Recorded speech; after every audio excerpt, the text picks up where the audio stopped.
This happened when I was in junior high. Kokuri-san, the game you weren't supposed to play, was real popular at the time. I had no ability to sense the supernatural, so at first I just watched my friends play it.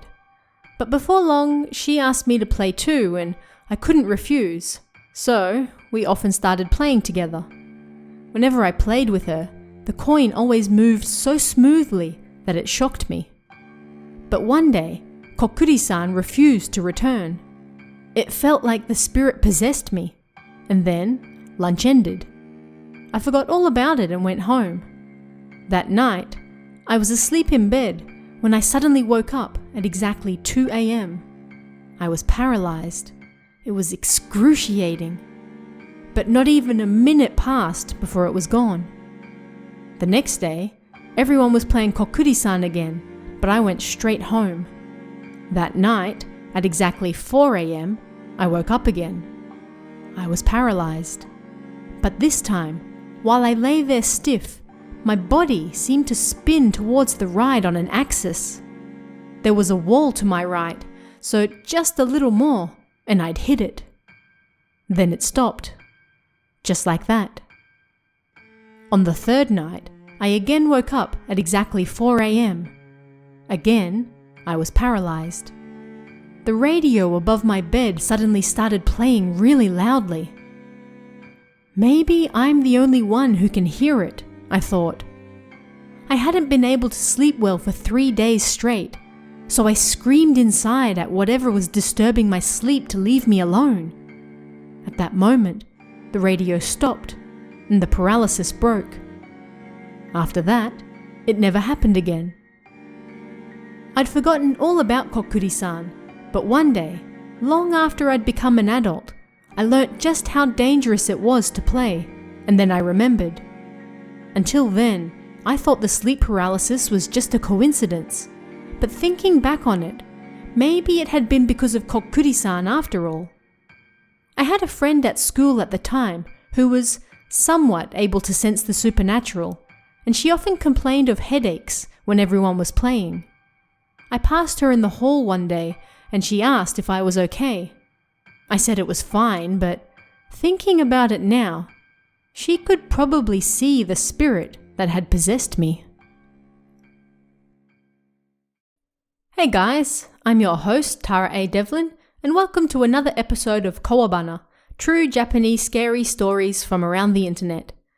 In just a few short weeks, starting April 1st, I'll be doing another mini Kowabana marathon over on our Patreon. All patrons will be getting 15 brand new and exclusive stories for our 15 days of Scarepril. April is the start of the new business and school year in Japan, so why not start it with a little terror? Head over to patreon.com/TaraADevlin to make sure you don't miss out. And on this week's episode, we're looking at some of the terrifying, yet mostly unknown figures that lurk hidden in small villages that dot Japan. They say Japan is the home of the 8 million kami, and not all of them are good, if these stories are to be believed. First up is Kuchina-sama, a spirit with a penchant for bones that may remind you of some more familiar figures that have already appeared on this podcast. Can you guess who? Find out in Kuchina-sama.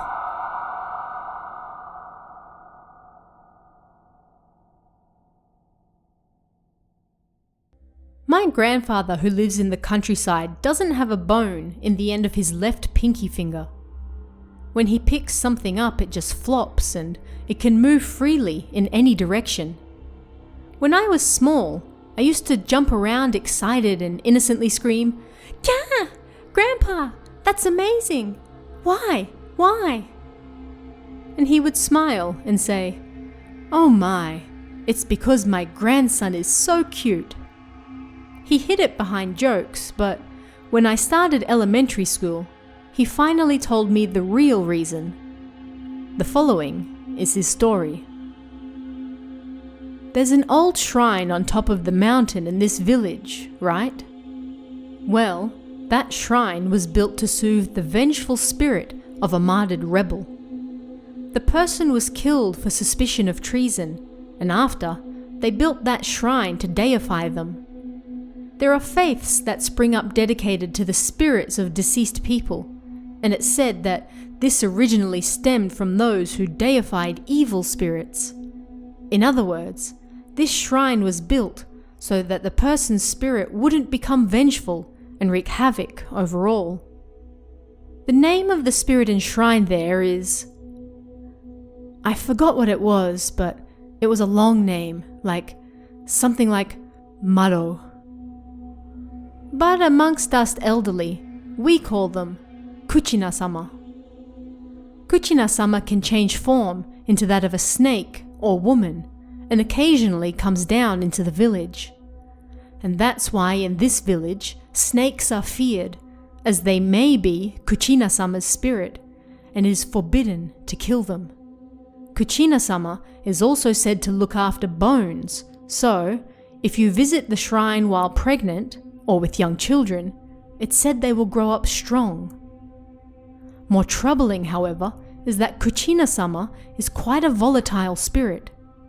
Long ago, there was a young man of ill repute. A young woman from the village treated him curtly, and he did not take well to it. He gathered up snakes and skewered them while they were alive, leaving them lined up in her family's fields to find. When the family stumbled upon the snakes, all the blood drained from their faces. "What evil is this?" they muttered, trembling. They gathered the remains of the poor creatures and gave them a warm burial in their garden. A few days later, punishment came for the boy. Every single bone in his body creaked and ached, and for 3 days and 3 nights he was bedridden. "It hurts! It hurts! My bones are burning!" he screamed. Nobody could understand what he meant, but his parents cared for him the best they could. Before long, it was as though all of the bones in his body had dissolved, leaving him soft and squishy, unable to lift his own head or limbs anymore. "I've never seen as strange a disease as this," the doctor said, perplexed. "He may really be cursed." But suddenly, on the 4th day, the young man disappeared. It was impossible for him to stand under his own power anymore, but still, his parents searched the surrounding areas for him. Then, they found it. In the fields of the girl who he had bullied. A strangely shaped object that somewhat resembled their son. His limbs bent in unbelievable directions, soft and flabby. From a distance, he almost seemed to be dancing. His parents nervously approached the thing that looked like their son, desperately wriggling towards them. His features drooped and wrinkled, as though gravity was pulling his face down towards the ground without resistance.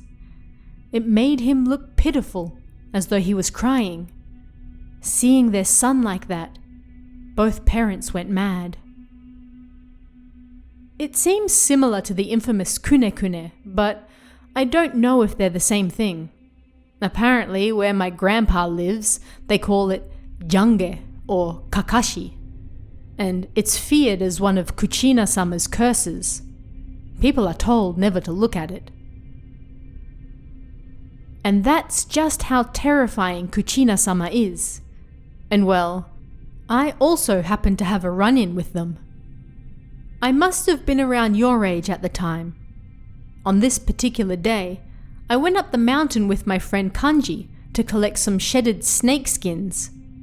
In this area, they are highly prized as good omens, and when you hand them over to adults, sometimes they'll give you food in return. We lost ourselves in looking for them, and before we knew it, we'd accidentally reached the gate standing before Kuchina-sama's shrine. Children at the time were always told never, ever to go near it. "Kanji, we've already reached the gate. We shouldn't go any further," I said. "Yeah, We should head back." Before we'd even finished talking, a woman approached us from inside the shrine. She wasn't wearing farming clothes like the other women from the village, but a white yukata instead. I thought she might get angry if I spoke aloud, so instead I whispered in Kanji's ear. "This is bad. Should we apologize? Or maybe we should run." "Huh? What are you talking about? Is someone coming?" Kanji looked around, squinting his eyes and searching for someone in the distance. It seemed I was the only one who could see the woman. Finally, she got close enough that I could see her face. Something was odd. I could immediately tell that there was something off about her. First of all was her eyes. They were snake's eyes, small and placed far apart on either side of her face, and they had thin, vertical pupils like that of a reptile. She also had a thin nose and small mouth, giving her an overall slender appearance. I felt like a frog caught in a snake's gaze, and I froze on the spot. "Hey, what's wrong? Let's go home already," Kanji said. His voice sounded far in the distance. The woman blinked with her snake eyes numerous times, and then suddenly her slender limbs bent in an unnatural direction. Her joints bent and jerked like a marionette on a string, or perhaps a rubber doll. But the strangest thing of all was her neck. As she bent it, I thought she was just tilting her head, but it kept going and going until she'd made almost a full circle, and her head rested upside down on her chest. Her body completely ignored all laws of how bodies were supposed to work. I couldn't scream, but all the blood drained from my body, and I couldn't stop shaking. The woman grinned, as though recognizing my fear, and she peered at me, her limbs continuing to move unnaturally. "Can you see me?" she asked. I stupidly shook my head. "No, I can't," I screamed, almost crying. The woman's eyes narrowed, clearly enjoying the situation. "Oh, really? Seems you can. What an audacious little brat you are." My knees knocked as I trembled and tears streamed down my cheeks. Kanji was saying something beside me, but I couldn't hear him. "I'm sorry. I'm sorry." I closed my eyes and apologized. Then, right in front of me, she shook and jerked and reverted back to the appearance of a normal person. Then she smiled, clearly enjoying herself. "I'll come and see you tonight, so wait for me," she said, patting my left hand. She spun on her heel and returned back into the shrine. Crying and wiping my tears, I rushed back down the mountain with Kanji, and when I found my family working in the fields, I stopped to tell them what had happened. As they listened to my story, their faces went paler and paler, and they immediately ran over to the Shinto priest's house for help. I told him again in detail what I'd seen, and his face went pale as well.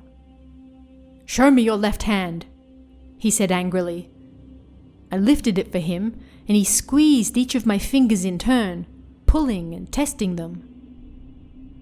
"She's taken the end of your pinky," he said with a grave expression, and let my hand go. "Huh?" I thought, and tested the end of my pinky for myself. Just as he said, it was soft and squishy, like there was nothing there. I hadn't even noticed until he said it. There's no doubt he saw Kuchina-sama. Nobody has seen them for decades, so we grew careless. And it would seem that Kuchina-sama has taken a liking to your boy.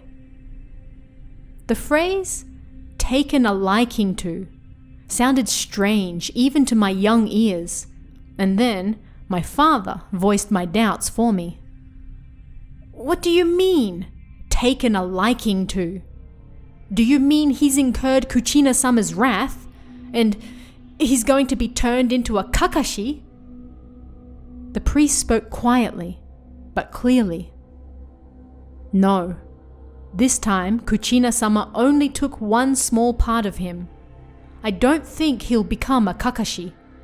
But this is definitely troublesome. By taking the boy's pinky bone, Kuchina-sama has marked him. I fear that tonight they will return for him again. My father's hoarse voice interrupted him. Return for him? What is going to happen to my boy? The priest sighed and continued.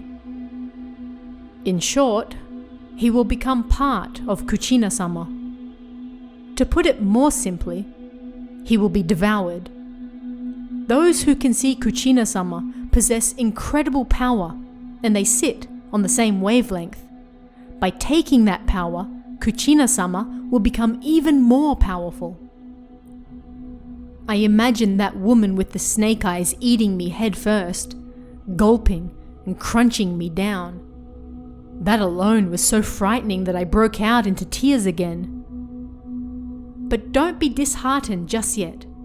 I'll go and talk to Kuchina-sama directly myself. Therefore, please listen very carefully to what I'm about to tell you now. I fell on my mother's lap, bawling my eyes out. The priest wrapped a small charm around my pinky finger with hemp rope and then sent us home. That night, a line of people, one after the other, came to see us. They were all the parents with children the same age as me. Of course, Kanji also came to see me as well. My parents wrapped charms with hemp rope around the left pinkies of all the children who came around. According to the priest, it was in order to confuse Kuchina-sama. As they wrapped the hemp rope, my parents spoke to the other adults about something and deeply bowed their heads before they left.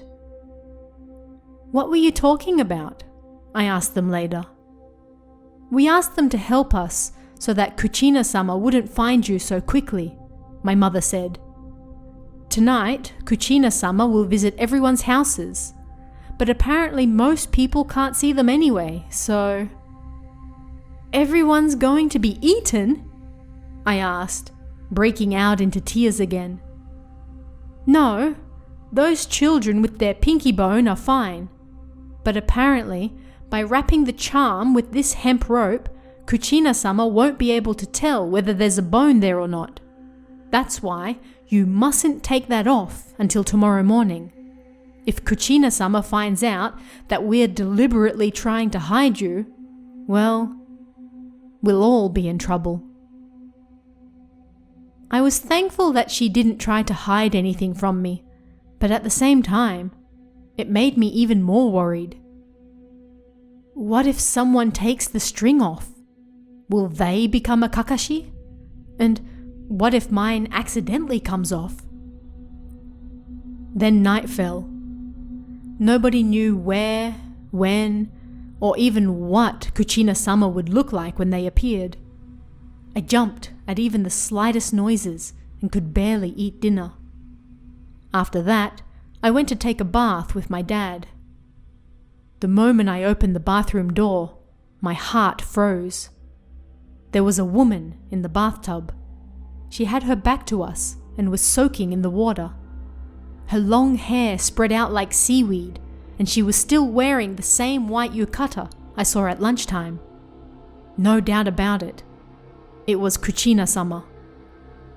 I quickly closed the door and started shaking. My father quickly guessed why. If you run, she'll figure it out. Whatever you do, don't look at her. Don't let her know you can see her. I'll protect you, so just act normal, he whispered in my ear, and then picked me up to carry me into the bathroom. When we opened the door again, the woman was literally right in front of my nose. She had gotten out of the bath. She stared at me with her small snake eyes, dripping water to the floor below. Then her voice reverberated in my ears. You can see me, can't you?" Unlike lunchtime, this time she wasn't smiling. She'd already visited several houses and was getting annoyed. I pretended not to hear her and looked at my father.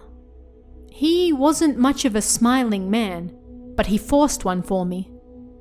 Hey, do you really need to leave here to pee when you're already naked?" he said, speaking louder than usual. "If you need to do it, then just do it here."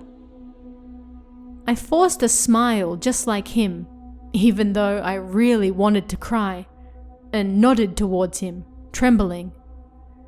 It's a dirty story, but I wet myself in his arms. I tried to wash myself to the best of my ability and then jumped in the tub to soak, but even as I was doing so, that woman continued to bother me. "Hey, you can see me, right? You really can see me, right?" She got creepily close to my face as she said it. Finally, she slowly ran her hand across my left pinky finger and clucked in disappointment before disappearing.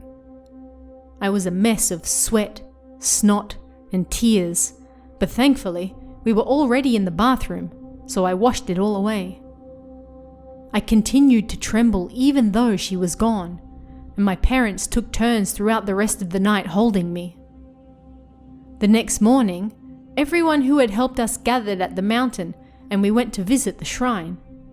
In the end, it looked like I was the only person who ever saw Kuchina-sama there. The priest looked tired, but he smiled. "It's okay now. Kuchina-sama's attachment to the boy has faded. You can take the charm and string off now," he said. Every few decades since then, another similar incident has taken place, but we get through it in the same manner. But there have been some children who lost their strings or were unable to convince Kuchina-sama that they could see her, and in the end, they were spirited away. And on that note, when Kuchina-sama devours a person, apparently she turns into a large snake and swallows them whole. There are picture scrolls in the shrine that depict it happening. The villagers cheered, and Kanji cried happily for me. "Thank goodness," he said. Although we were punished shortly thereafter for even going near the shrine in the first place. It's been about 50 years since that time. Even as I grew, my finger remained as it is. And I never saw Kuchina-sama again. I went to the hospital to have my finger looked at, but the doctor was confused. But it doesn't affect my daily life, so whatever. Having said that, my grandfather turned to me with a scary face and said, "And that's why children must never go near that shrine." Apparently, my grandfather put that hemp string and charm in a small protective bag, and he still has them, even now. He still lives his life full of vigor and participates in all sorts of events for the elderly. Sometimes when he talks to the new ladies, he says, "Oh my, you're so cute that you've stolen my finger bone," and shows them his finger. Apparently, it's his #1 joke. Vengeful spirits are often created when a terrible wrong is done to them. This is especially so for innocents, and in this story, an entire island is to blame for the spirit haunting them. Find out why in Shimanao-sama.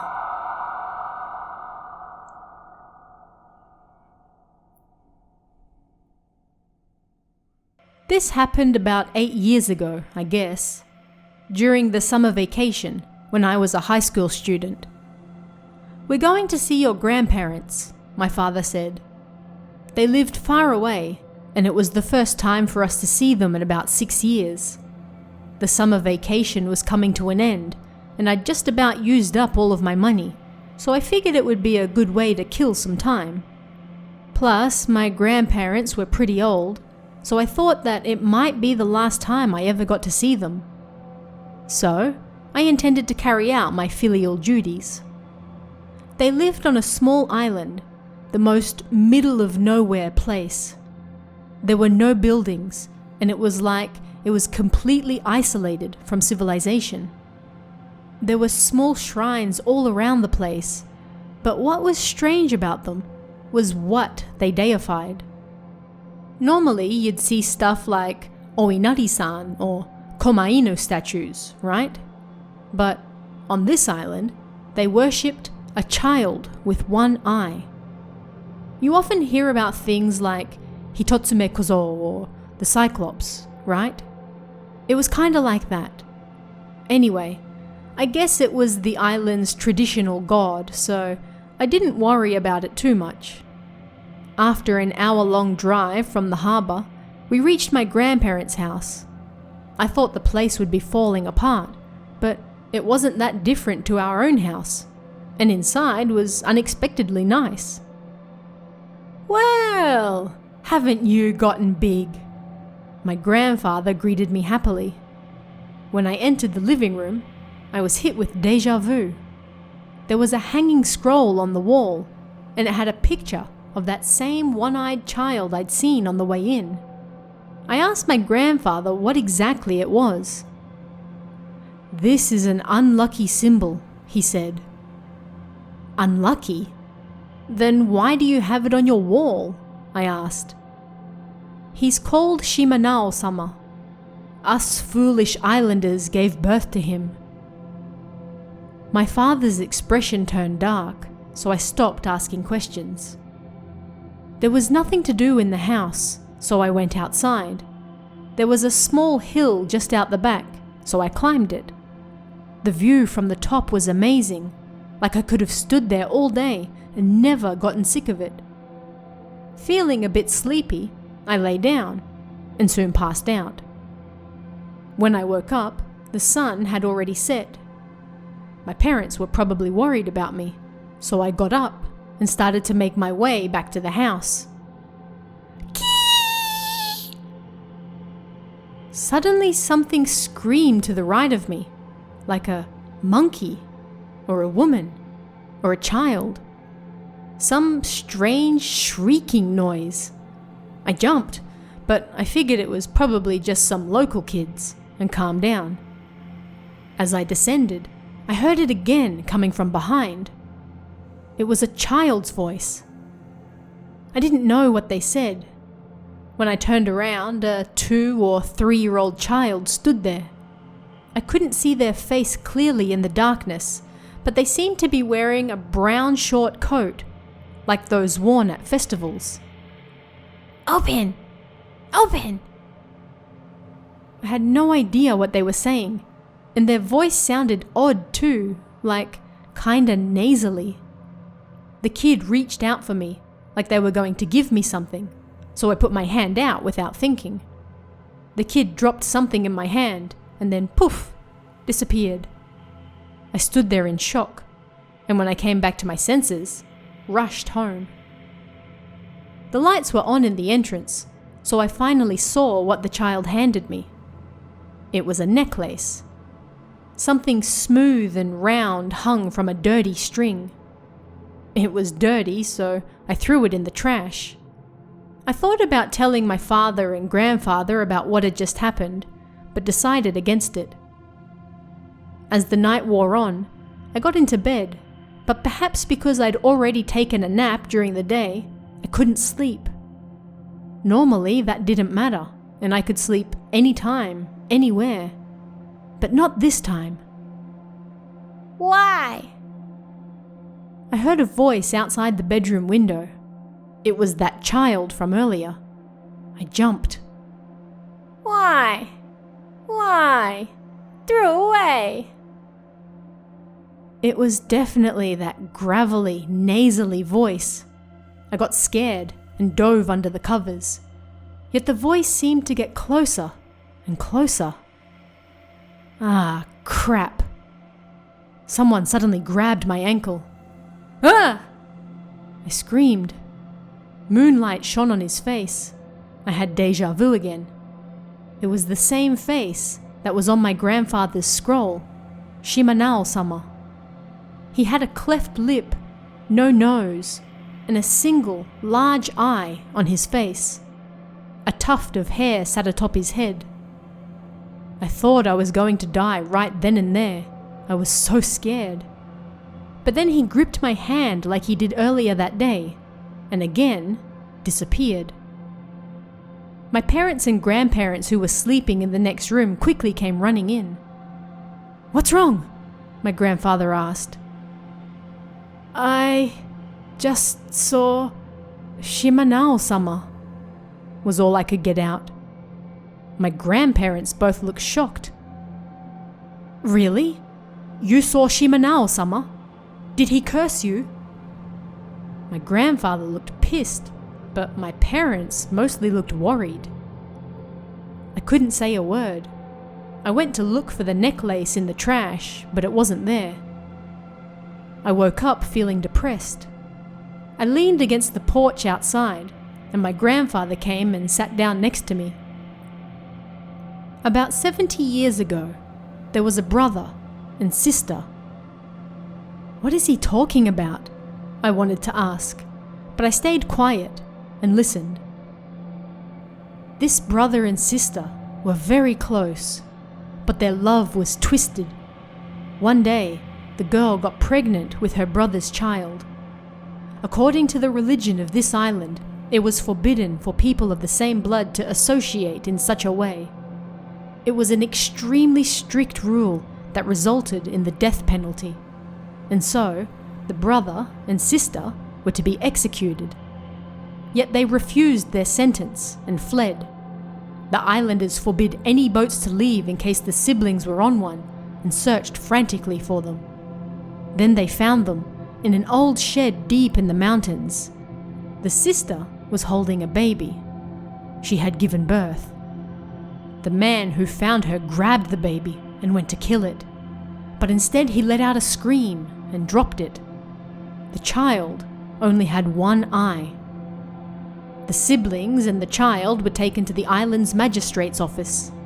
The brother and sister were executed, but the islanders feared that if they killed the baby, they would be cursed. Yet, if they let it live, they feared even worse calamity would befall them, so in the end, they killed it as well. In order to destroy its soul, they crushed its head with a rock, chopped up the body, and then threw it into the ocean. It was a cruel death. A few days later, the 3 magistrates that carried out the execution of the siblings died. Then, the 30 people that took part in the search and death of the baby also died. The islanders thought it to be the work of the child. It was the one-eyed child's curse, and so they built shrines dedicated to it. That child rarely appears to us now, but when he does, he hands over the necklace he got from his mother. Why? We don't know. My grandfather stood up when he was done talking and returned to his room. Hearing his story, I couldn't help but feel sad. It's been 8 years since then, and my grandparents are still alive and healthy. I make sure to go back and see them at least once a year. Our final story for this week visits a small countryside village with a terrible history that they try to hide as an open secret. When the truth comes out, it's not pretty. Find out what happens in Kokke-san.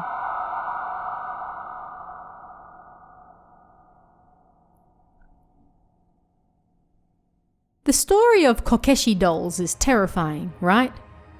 I don't really want to say where I'm from, but where I live, we call them Kokke-san.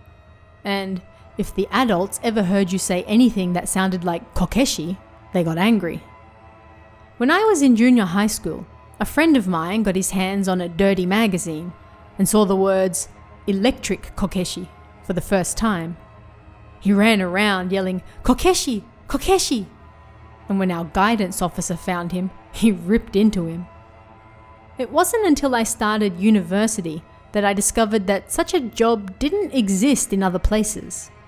This person's job was kind of like an assistant educational guidance officer. But they didn't teach or anything like that. They were kind of like a baseball coach.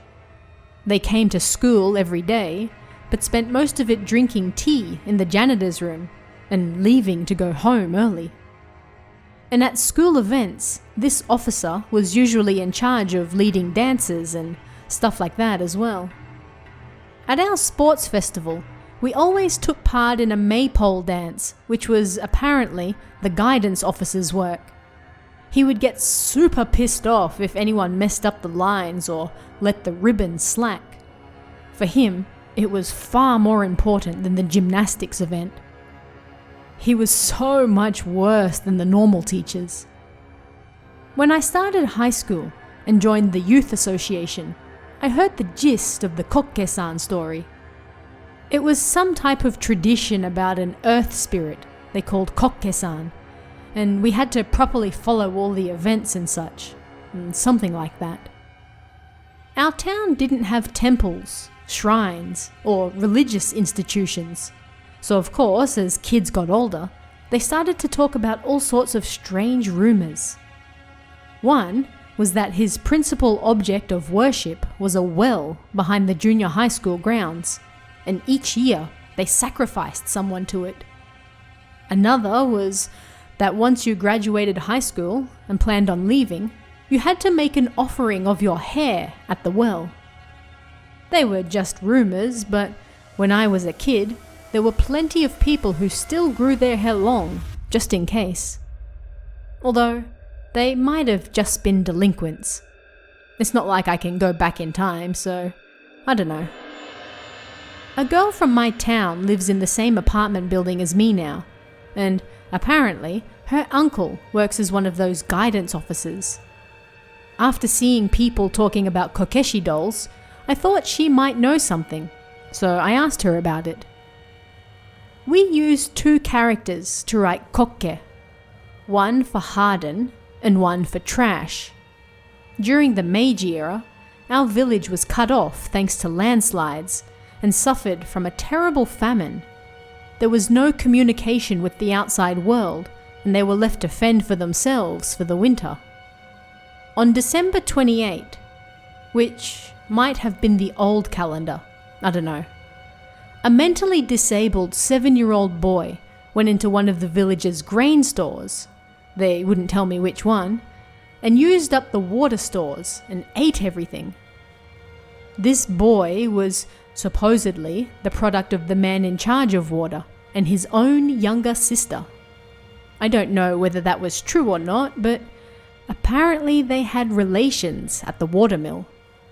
And there's a superstition that because of his sin, the village then suffered a drought the following year. The man, feeling a strong sense of responsibility, then apparently tried to kill his son to apologize to the village.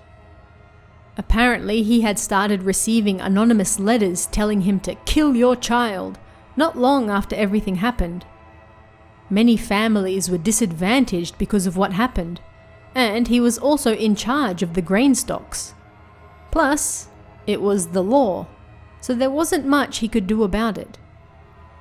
But even so, he couldn't bring himself to do it, and late on the night of January 28th, he negotiated with the villagers to find another way. His wife then ran crying to the mediator's house and told him to come quickly. Her husband had hung himself. They went over to the watermaster's house and found him hanging from bamboo sticks, crisscrossing the well. The sticks were arranged to look like the character for well. He was dead. The mediator turned away from the horrid sight, but then the man's son grabbed his sleeve and said, "See? See?" His eyes glistened with tears. They knew the child wasn't quite right, but according to their interpretation at the time, the watermaster must have wanted to live on through the child, even if that meant destroying the boy's soul. Essentially, switching his soul for the boy's in the child's body, so he could continue to live with the mother. The village didn't take part in child cullings like other villages did at the time, but for the first time, they decided to kill the child. They wrapped a long cloth around and around the child's face and let it slowly soak up water so the child would die without anyone directly taking part. But it was the work of amateurs, and it didn't work as well as they'd intended. "Who was it? Who ate it?" the boy said, his face the same as his father's. The villagers, trembling in fear, decided to dangle him from the well in the same manner his father had died. The boy glared at them hatefully, so they pinned his eyes closed with bamboo skewers. A few days later, covered in his own filth, the boy died. The following year, disease struck the village's drinking water, and numerous people died. And it turned out that it wasn't the boy who ate the grain stalks at all, but the mediator's 13-year-old son. Without hesitation, he hung his own son in the same manner. This was on January 28, the following year. So that's why January 28th is Kokke-san's day. Ah, I see. It's the anniversary of his death. The girl who lives in my apartment building told me as we were eating. When you understand the true meaning behind the maypole dance we were forced to do, you realize just how cruel it is, huh? It's the entire village taking part in binding a child. They do it to mourn, but really, it's hypocritical. Yeah.